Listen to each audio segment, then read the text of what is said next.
kidding me? What the f is wrong with you? You idiot!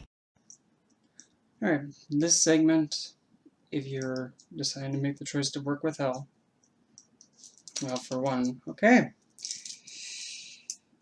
First off, if you're going to be working with her, you have to understand her likes, dislikes, what she corresponds with, what she doesn't like.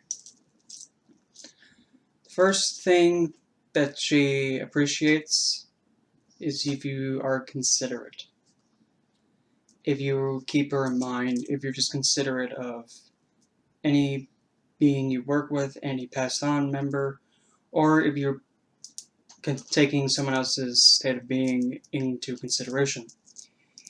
Like, say for an example, if you work with multiple deities, but when you call in one for like gratitude, you go, wait a minute, this one too. She likes that. She likes the idea of including everybody. Not just who you want, just everybody when you can.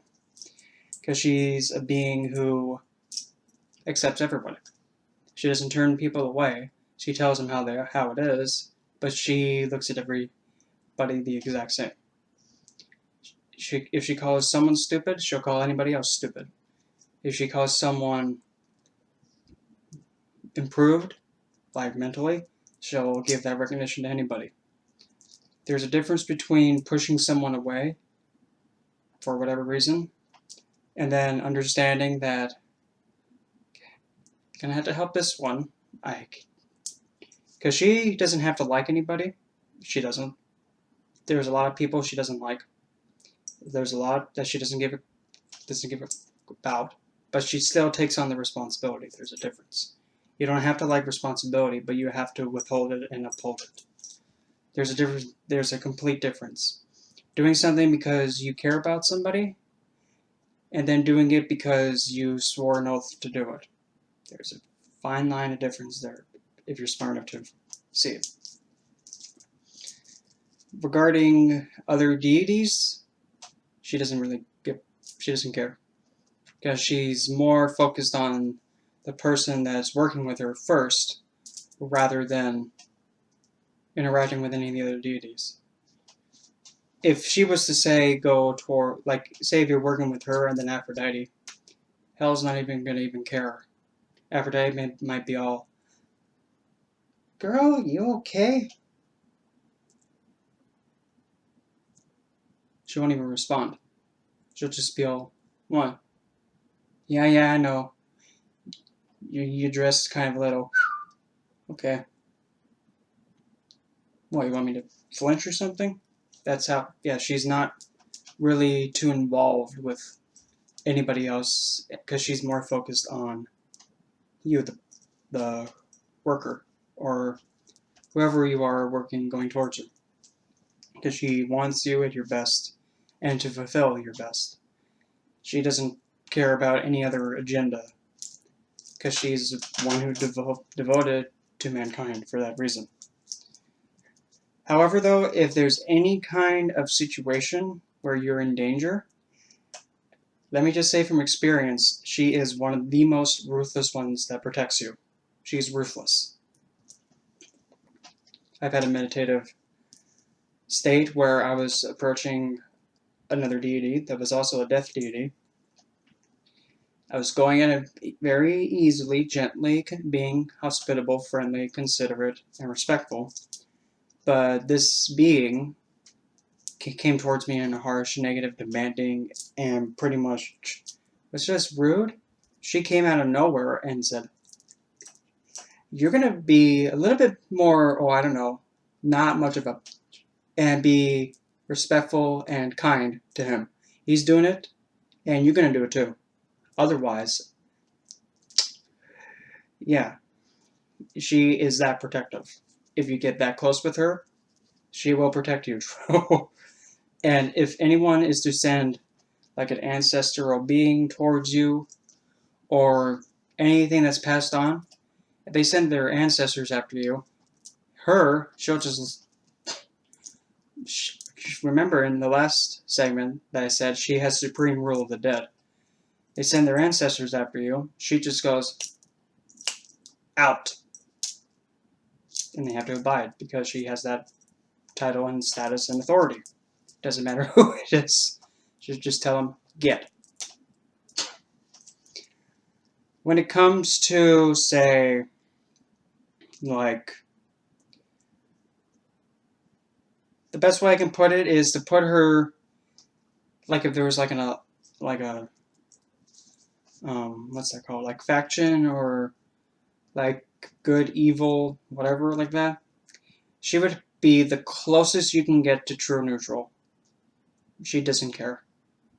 Like when Ragnarok happens, if she could have a choice, she'd just tell Loki, yeah, you dead. Odin, you two can, fight in the sandbox. I'm gonna go look after the dead, okay? Good. She wants nothing to do with it. She from what she says, she just says, I don't have time to, be like kids in a sandbox. I don't have time for that. There's the people who passed away that I swore I'm going to take care of, and I have better things to do than to say, oh, I don't like you because you're this, I don't like you because you're that. She doesn't have time for that. But when Ragnarok is to come, and when she wants to just say, you two can go at it, I have to pick a side? Fine. I guess I'll go with my dad. I guess. Ugh. She doesn't she'd rather do her responsibility than being combative in the War of Ragnarok. Because that's just how she is. She'd rather do and caretake to those who passed away. Which is very noble. Very noble than play like in the sandbox with kids. When it comes to pleasing her, it's not difficult, but it can be if you don't stop and think and go at it in an easy way. The best way to please her? Just be considerate. Whenever you're going to do anything regarding a passed away, ancestor, whatnot, always ask for permission for anything regarding the passed on. May I go visit the cemetery? Yes. May I interact with this ancestor? Yes. May I use them? Well, not use them, because that's it. I'll get into that in a second. May I work with them regarding my issue? Yes.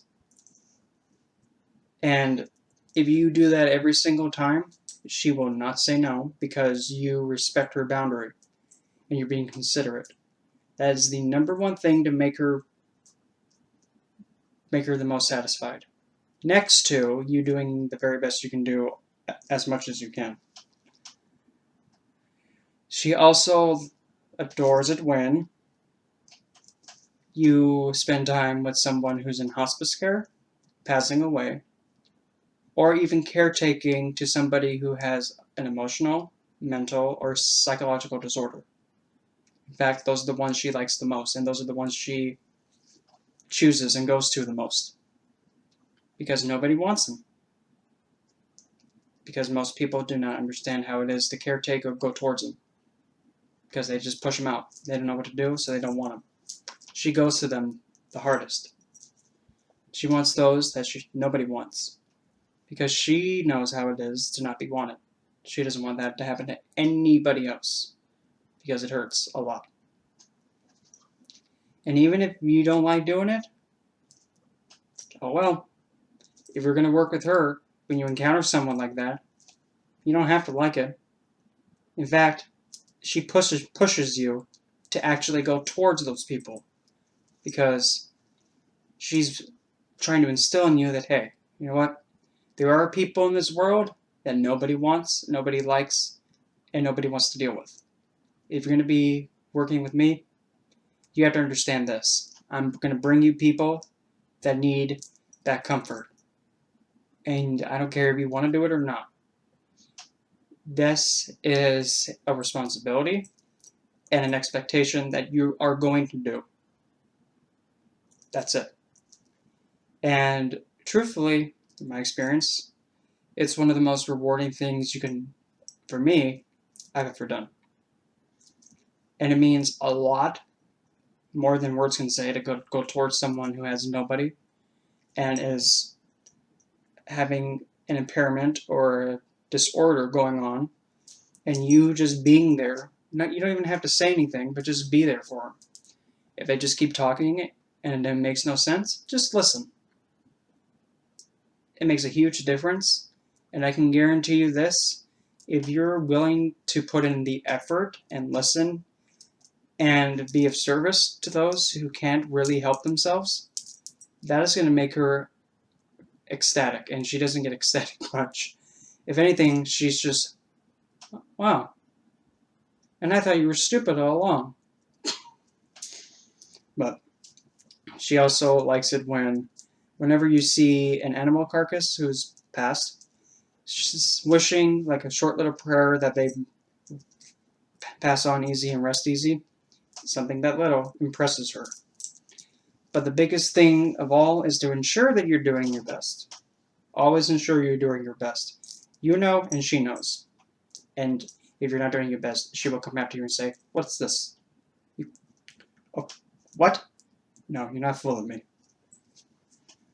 When it comes to corresponding like attributes such as stones, planetary day and whatnot, with hell it's somewhat blatantly obvious. Having the duality of white and dark. Example here is this isn't a master quartz or a clear quartz. This is a special kind of crystal. Don't mind that, because I don't know why, but every time that's happened, it's just like that vehicle driving by, it just makes me mad. It's like, really, dude? Nobody gives a crap about your car going. Nobody wants to hear your car making raspberries, okay? But this is I cannot even think of the type of quartz this is, but a clear quartz like that. I know it's not a clear though. A black shadow quartz or smoky quartz. I prefer to call it shadow quartz because it looks dark. Black tourmaline's another one. Snow quartz, frost quartz, ice quartz, winter quartz, milky quartz. It's the same thing. Another one is selenite. And now this one's a little bit off-kidder, but it actually makes sense, and she actually likes this stone. Amethyst and sugilite, which I do not have one on me right now, but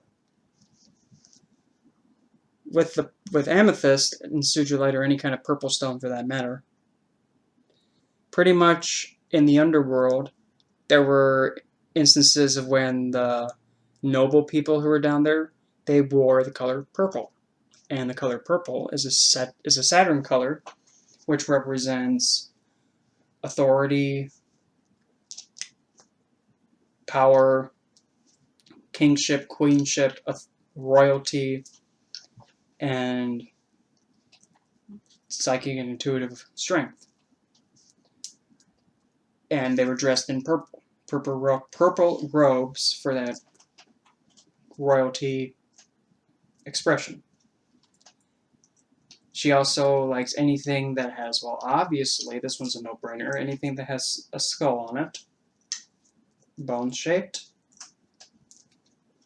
And I thought I had my drink cup, but I don't have it on me right now. But anything as simple as this in her space, it's like a skull. Yes, that's fine, but with a catch. If you were going to make a space, which I'm going to demonstrate in the next segment, if you're going to be putting in a skull from an animal remain, or not really for me for this one, because I just cannot do this, because it's just not right to me. A human skull, like a real one, if you're going to be doing that, ask their spirit first. Don't just take it and plop it, because she will get mad. She'll be like, "Oh, really, kid? You really think that you could just walk up and take someone else's skull like that?" And of course, it's going to sound funny the way she says it, but it's for real. That's not your head. Ask the spirit first if you can. If it says no, don't touch it. Take the skull, ask it. If it says yes, and you get a positive feeling, yes, you may use that in her space or you're deemed fit. But just walk up and take it and then just plop it wherever you want. It's going to make that animal spirit mad, and then it's going to make her mad. Because it's not your head. Even like the toy skulls, that one's not a problem. Now when it comes to days of the week, well, obviously Saturday. It's Saturn's day. And also her planet is, again, obviously Saturn. You could say Pluto, but it's not one of the planetary days. And why Saturn? Well, Saturn is over death, law, order, restriction, discipline. It's also very slow moving. And when hell moves, she has that one side of her that's very limp. It doesn't function that well, so she drags it like dead weight. Saturn does the exact same movement pattern. And, funny enough, hell, in an essence, is a reflection of yourself, which is pretty complex, but I'll explain that. Saturn reflects back approximately, I believe, 49% of the light that it gets hit with. It reflects it right back. Hell is a mirror. Saturn is a mirror. Whatever you deflect out, they'll take, throw it right back at you. But with her, she doesn't look at your body, the physical. She looks within you. That's how she knows if you're lying or not. If you're lying, she'll just show you right there, like, you're not fooling me, kid. And she'll make you be terrified to get rid of it. She, lastly, when it comes to like herbs and plants, she likes jasmine, which is strange for me at least. She likes any of the Saturnian planets like ivy. Belladonna is her flower. Hellebore, well, that's kind of a little bit obvious. But truly, the vetiver, anything that smells like, well, dirt, obviously. She also likes oleander. But here's another thing. Whenever you're grabbing one of these plants that are Saturnian, bear in mind that a good majority of them are poisonous. If you try to give her any of these poisonous plants by just grabbing them and then handing them to her, she's going to look at them and look at you and say, "How dumb are you?" Because she already knows that you just grab the plants without putting gloves on, without protecting yourself first. She's not going to want them because, why thank you, how'd you know I wanted the plants that you got when you could have just killed yourself? Yeah, she's point blank. She'd rather you be careful and considerate of yourself before making her happy. Because with her, she'll say, I wonder how these plants got here. He's dead. Because he grabbed a poisonous plant and now he's poisoned. And she's not going to want anything from you that you have to hurt yourself in order to please her. Good example. Death deities like having blood offerings. I was curious and I'm like, here, I'm going to see. I'm going to give her just something because it says everybody likes it, so I went. And I put it on like a little cloth, handed it to her. She said, "It's this. Why are you giving me this?" But I thought you said you'd like that. I do, but why the heck do you have to hurt yourself to make me happy? Get it away from me. I didn't understand at first, but ultimately it was, don't hurt yourself to make a astral being happy. She doesn't like that. In fact, she despises that. Now, for say this, if you were to like have a little cut that you didn't feel any pain with, and then it has just like a little bit coming out, if you wipe that up and then give it to her, she'll take that because you didn't self-inflict it. If you self-inflict a wound and then be like, here, hell. If you don't back away from me for about 2 seconds, I'm going to backhand you. Yeah. You have to be you have to really stop and think when you're trying to offer her, but also considering her. It's good to be considerate of both you and whoever you're working with. Because if you're just going to hurt yourself to make them happy, don't do that. Don't do that. She's going to tell you, wow, I didn't know you were a masochist. And she'll say stuff like that. And that's completely different from actually, say, one of the things she also likes if you're actually trying to, like, conquer a phobia. And when you're conquering a phobia, that's completely different than actually trying to, like, physically hit yourself. No, that's completely different. Facing a phobia head on, in fact, she likes it. Because you're going at something fearlessly. You're not afraid of it. Despite you having your drawbacks from it, you're still pushing yourself to conquer it. And that's huge with her. She wants you to let go of your false illusions like that. I believe probably I covered everything that I can possibly think of regarding correspondences. Next, I'm going to show how I like to set up her space and how I have it set up. And I think if I still have the image, in the next video I'll actually show my first space for her, way back many moons ago. And then I'll get to work on that, and then I'll show you, and I'll actually walk you step by step on how to ensure that it is the most satisfactory for her. But ultimately, she's just like, I really don't care. If you're going to make a space for me specifically, okay, show me then. But she's both simple to work with, but also difficult. If you consider her, that's so simple, but when you consider her and you have to be mindful of what she likes and will come chasing after you for, that's key.